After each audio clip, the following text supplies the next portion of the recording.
Welcome to the Reality Revolution. I'm your host, Brian Scott. It's been a while since we have read some SETH, another incredible channeled entity who came through Jane Roberts, who wrote a number of amazing books that were gatherings and assessments of SETH's channelings. SETH was a multidimensional being that's taught reality creation. Be sure to check out my episodes where I've read some of SETH's channelings. I sort of try to edit this out so it seamlessly sounds like a channeling, but it's not quite the same as reading a quote channeling, for instance. This one talks about stories of the beginning and the multidimensional God. It's deep, it's fascinating, and there's little I can say about it beforehand. Just know that you will find it fascinating as well. This comes from the classic book SETH Speaks, The Eternal Validity of the Soul. Now for the dictation. We will begin the next chapter. It will be called Stories of the Beginning and the Multidimensional God. As the present life of any individual rises from the hidden dimensions beyond those easily accessible in physical terms, and as it draws its energy and power to act from unconscious sources, so does the present physical universe as you know it rise from other dimensions. So does it have its source and derive its energy from deeper realities. History as you know it represents but one single light upon which you focus. You interpret the events that you see therein, and you project upon its glimmer your interpretation of events that may occur. So entranced is your concentration that when you wonder about the nature of reality, you automatically confine your question to this one small flickering moment that you call physical reality. When you ponder upon the aspects of God, you unthinkingly speak of the creator of that one light. That light is unique, and if you truly understand what it was, you would indeed understand the nature of true reality. History, as you think of it, represents but one thin line of probabilities in which you are presently immersed.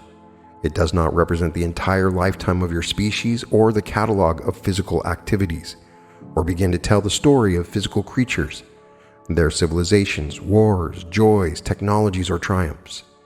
Reality is far more diverse, far richer, and unutterable than you can presently suppose or comprehend.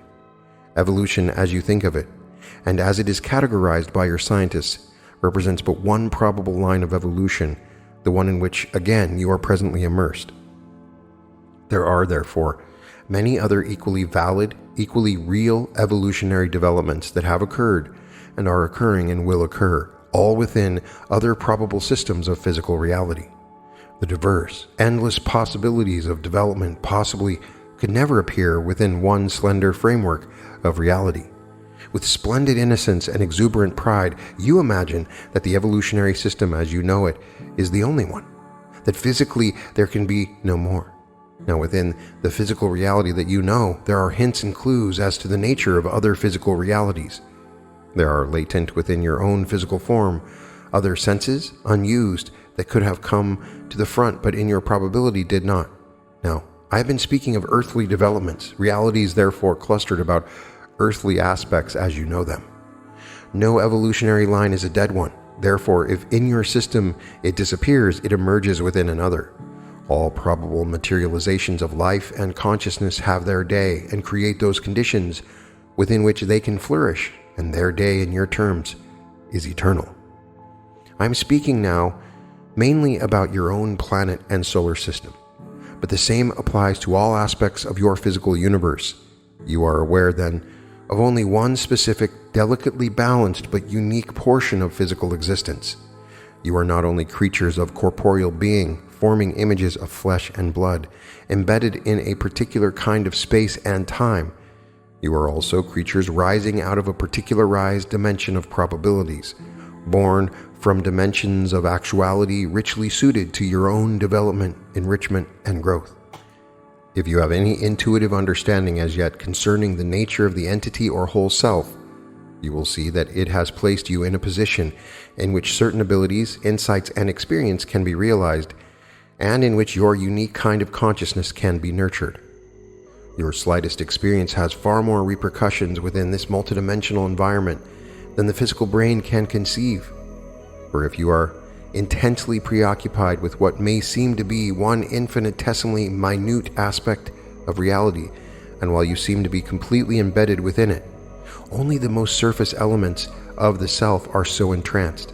I do not like the term surface in this regard, though I have used it to suggest the multitudinous portions of the self that are otherwise engaged, some of them as entranced in their reality as you are in yours.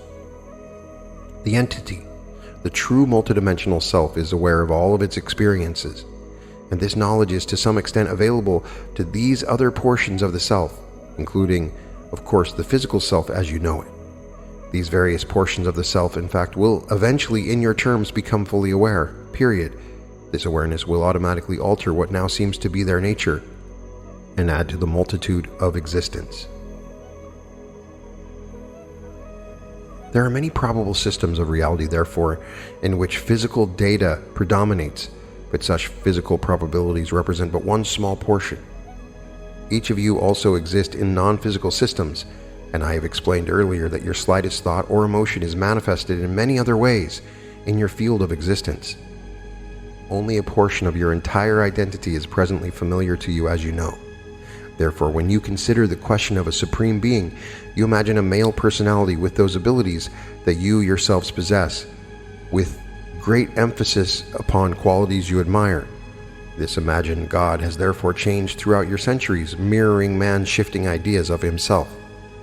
God was seen as cruel and powerful, and man believed that there were desirable characteristics needed, particularly in his battle for physical survival.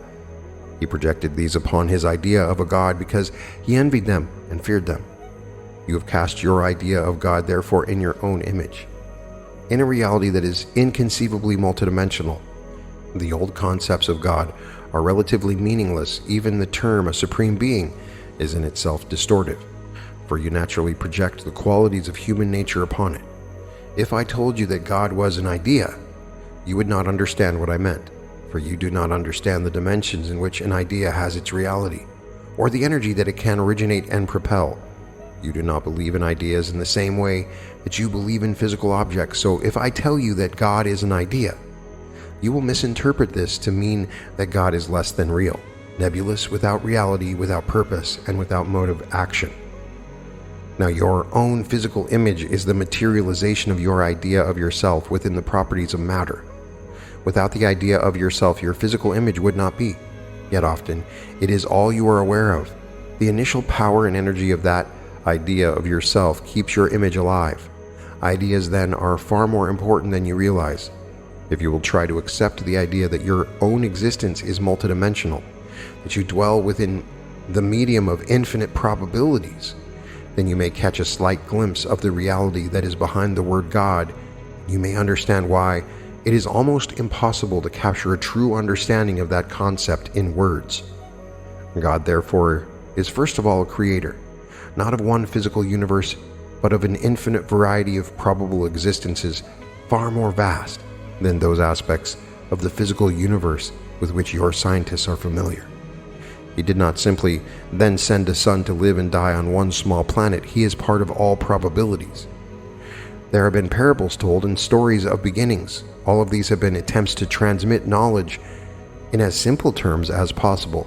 Often answers were given to questions that literally have no meaning outside of your own system of reality. For example, there was no beginning, and there will be no end, yet parables have been given telling you of beginnings and endings, simply because with your distorted ideas of time, beginnings and endings seem to be inseparable valid events. As you learn to turn the focus of your attention away from physical reality, and therefore experience some slight evidence of other realities, your consciousness will cling to old ideas and make true explanations impossible for you to understand. Multidimensional awareness is available to you in your dreams.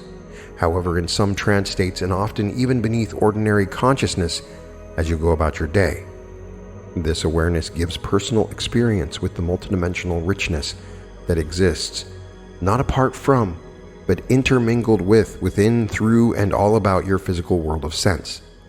To say that physical life is not real is to deny that reality pervades all appearance and is a part of all appearance.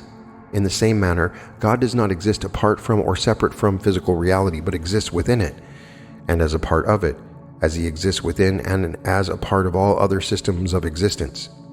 Your Christ figure represents symbolically your ideas of God and his relationships. There were 3 separate individuals whose history blended and they became known collectively as Christ. Hence many discrepancies in your records. These were all males because at that time of your development, you would not have accepted a female counterpart. These individuals were part of one entity. You could not but imagine God as a father. It would never have occurred to you to imagine a God in any other than human terms. Earth components, these 3 figures worked out a drama, highly symbolic, propelled by concentrated energy of great force. The events, as they are recorded, however, did not occur in history. The crucifixion of Christ was psychic, but not a physical event. Ideas of almost unimaginable magnitude were played out. Judas, for example, was not a man in your terms. He was, like all the other disciples, a blessed, created fragment personality formed by the Christ personality. He represented the self-betrayer. He dramatized a portion of each individual's personality that focuses upon physical reality in a grasping manner and denies the inner self out of greed. Each of the 12 represented qualities of personality that belonged to one individual, and Christ as you know him represented the inner self. The 12, therefore, plus Christ as you know him, the one figure composed of the 3, represented an individual earthly personality, the inner self, and 12 main characteristics connected with the egotistical self. As Christ was surrounded by the disciples, so the inner self is surrounded by these physically oriented characteristics, each drawn outward toward daily reality on the one hand and yet orbiting the inner self. The disciples, therefore, were given physical reality by the inner self, as all of your earthly characteristics come out of your inner nature.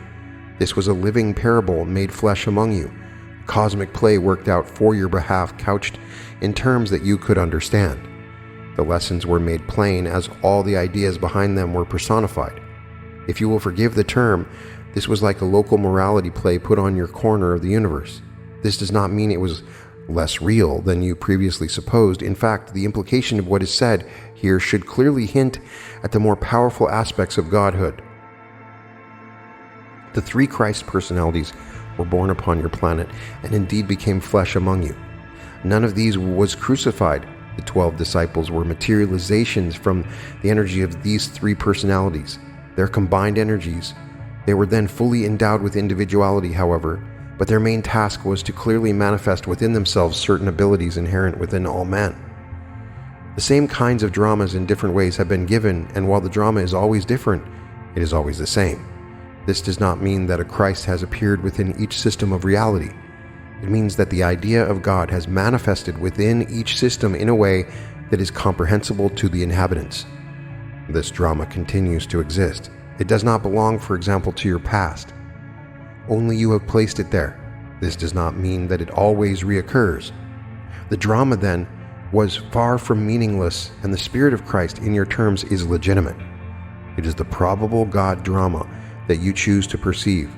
There were others that were perceived, but not by you, and there are other such dramas existing now. Whether or not the crucifixion occurred physically, it was a psychic event and exists, as do all other events connected with the drama. Many were physical, but some were not. The psychic event affected your world quite as much as the physical one, as is obvious. The whole drama occurred as a result of mankind's need. It was created as a result of what need grew out of it, but it did not originate within your system of reality. Other religions were based upon different dramas, in which ideas were acted out in a way that was comprehensible to various cultures. Unfortunately, the differences between the dramas often led to misunderstandings, and these were used for excuses for wars. These dramas are also privately worked out in the dream state. The God-personified figures first were introduced to man in the dream state, and the way then prepared. In visions and inspirations, men knew that the Christ drama would be enacted and hence recognized it for what it was when it occurred physically. Its power and strength then returned to the dream universe. It had increased its vigor and intensity through the physical materialization. In private dreams, men then related to the main figures in the drama, and in the dream state they recognized its true import. God is more than the sum of all the probable systems of reality he has created, and yet he is within each one of these without exception. He is therefore within each man and woman.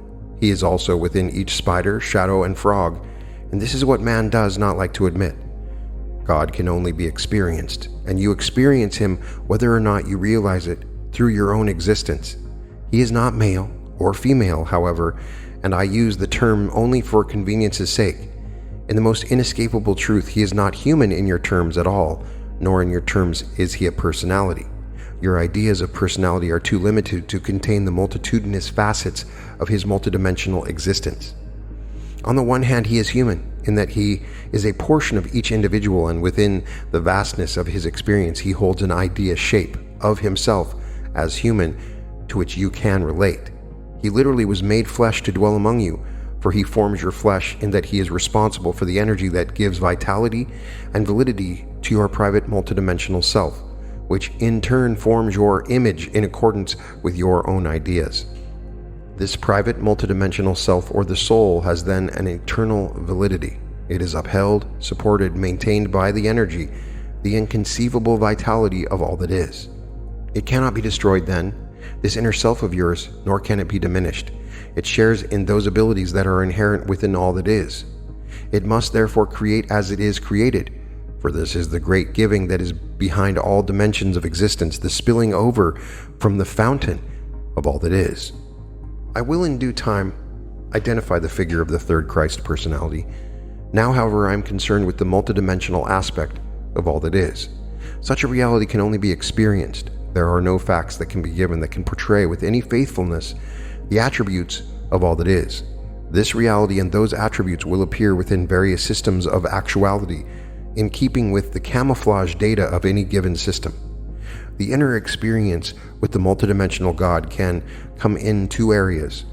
One is through the realization that this prime moving force is within everything that you can perceive with your senses. The other method is to realize that this primary motive force has a reality independent of its connections with the world of appearances. All personal contact with the multidimensional God, all legitimate moments of mystic consciousness, will always have a unifying effect. They will not therefore isolate the individual involved, but instead will enlarge his perception until he will experience the reality and uniqueness of as many other aspects of reality of which he is capable. He will feel, therefore, less isolated and less set apart. He will not regard himself as being above others because of the experience. On the contrary, he will be swept along in a gestalt of comprehension in which he realizes his own oneness with all that is. As there are portions of reality that you do not consciously perceive, and other systems of probability of which you are not consciously aware, so also are there aspects of primary godhood that you cannot at this moment comprehend.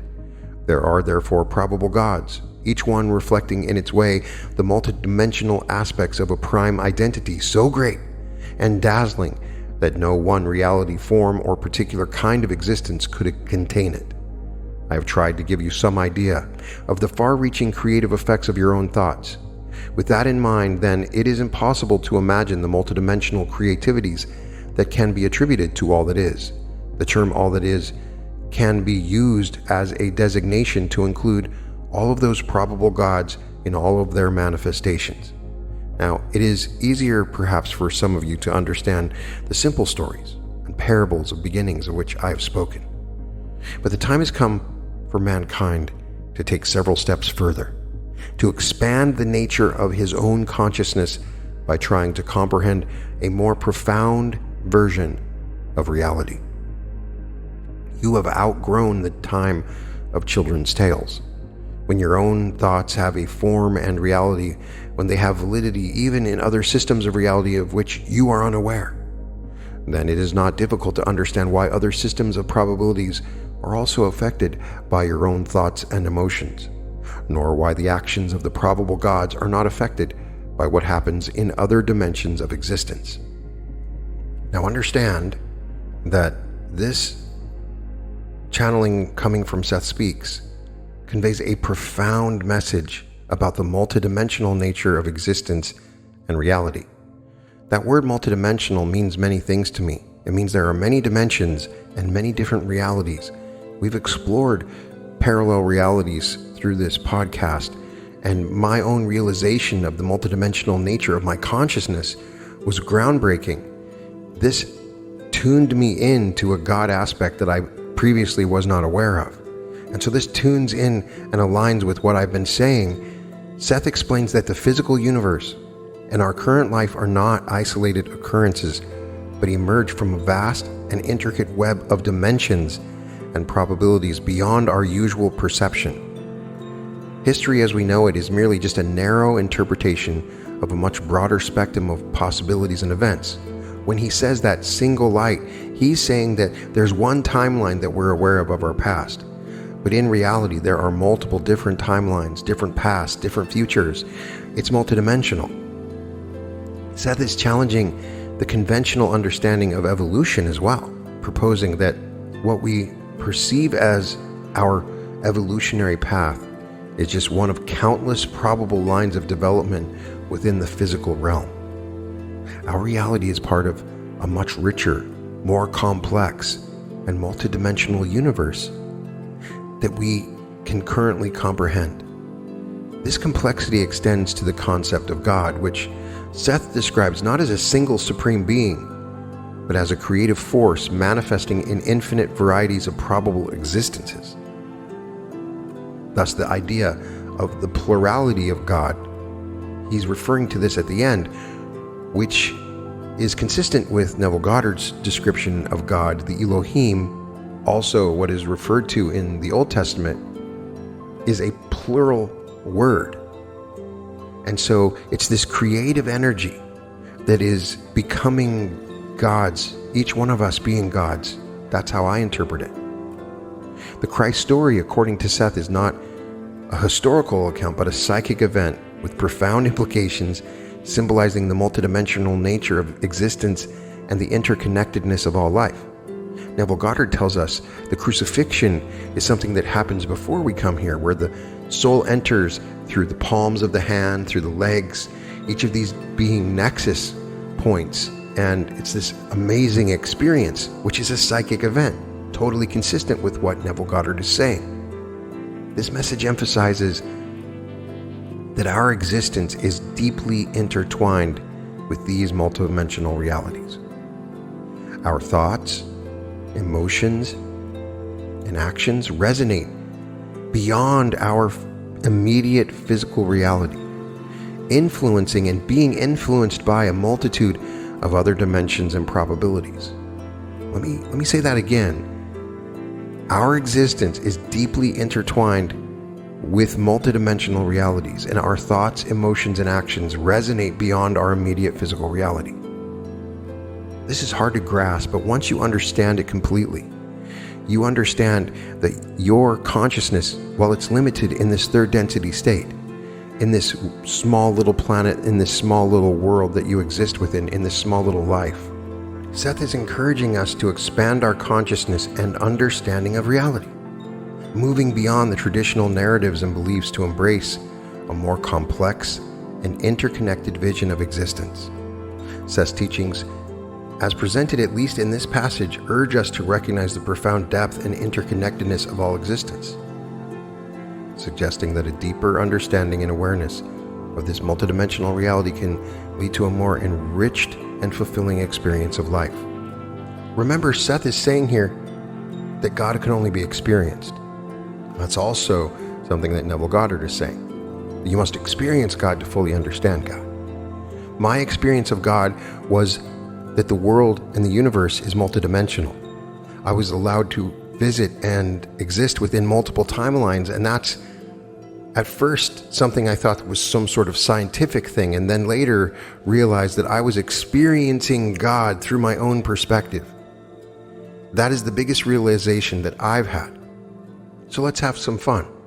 The purpose of this podcast is not just to read Seth's channeling, to be all talk. If I'm saying that God is something that you experience, then we can experience right now. Right now in this moment, we can experience God using what we have learned from this channeling. So find a quiet, comfortable space where you won't be disturbed. You can sit or lie down in a comfortable position. Close your eyes and take a few deep, slow breaths to relax your body and mind.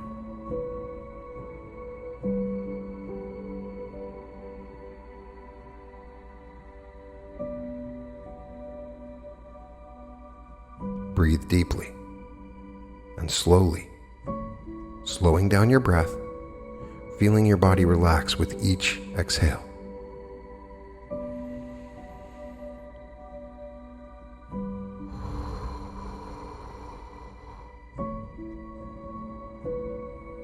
Visualize roots growing from the base of your spine or feet, extending deep into the earth, grounding you to the present moment. Breathing in, breathing out.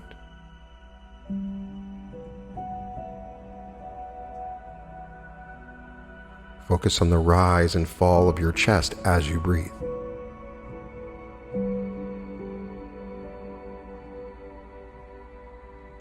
With each breath, feel more present and centered, letting go of the past and the future, existing only in the now.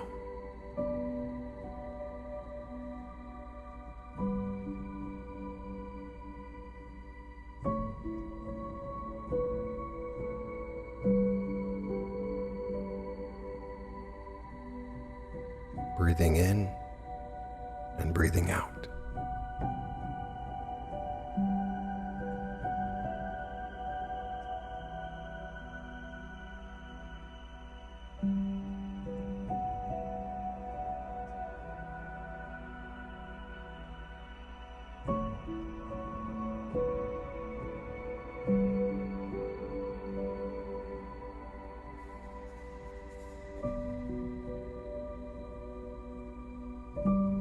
Imagine your consciousness expanding beyond your physical body, filling the room.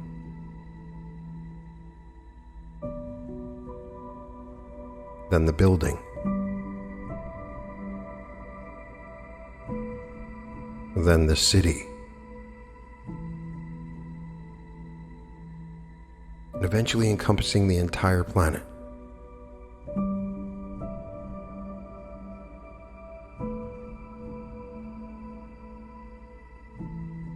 Feel your connection to all living beings, the earth and the universe itself.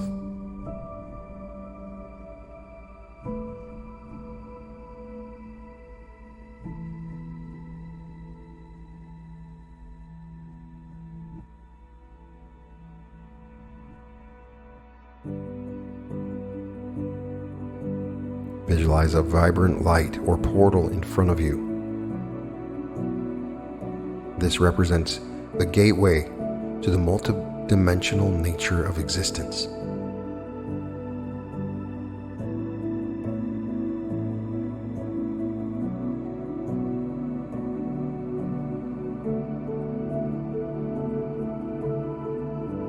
As you enter this light, allow yourself to perceive the endless possibilities and probabilities of your life. See the paths your life could take, the versions of yourself that exist in parallel realities, each a unique expression of your essence.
In this space of infinite possibilities, sense the presence of a creative, nurturing force, the energy of all that is.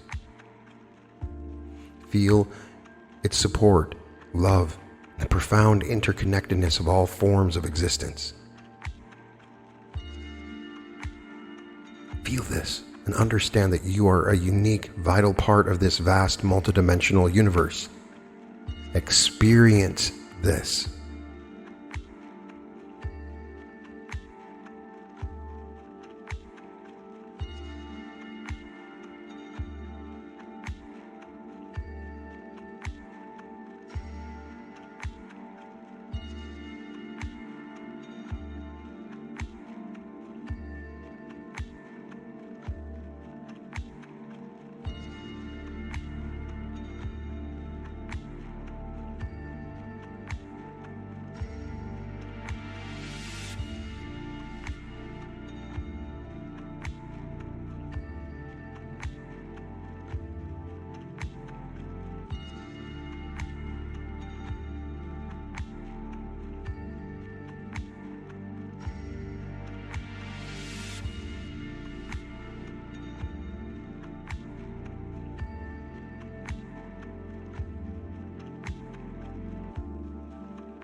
This amazing experience, available to you instantaneously in any moment, is God, the experience of God. It is not difficult. There's not anything that you have to do. Just sense this connection to the multidimensional nature of who you are. It's that simple. There are no words I can say to truly explain this channeling other than this experience that you have just had. Gradually bring your awareness back to your physical body in your current time and space. Feel the energy of all that is grounding you, offering wisdom and perspective for your physical life journey. Take a few deep breaths, feeling refreshed, connected, and enlightened. When you're ready, gently open your eyes. Take a moment to acknowledge the journey you've just undertaken in just a few short minutes. Carry with you this sense of peace and connection and understanding into your daily life. In this experience, your mind and thoughts were in multiple dimensions. And as you go through the day, you exist within multiple dimensions. You can find all episodes of The Reality Revolution at therealityrevolution.com. And welcome to The Reality Revolution.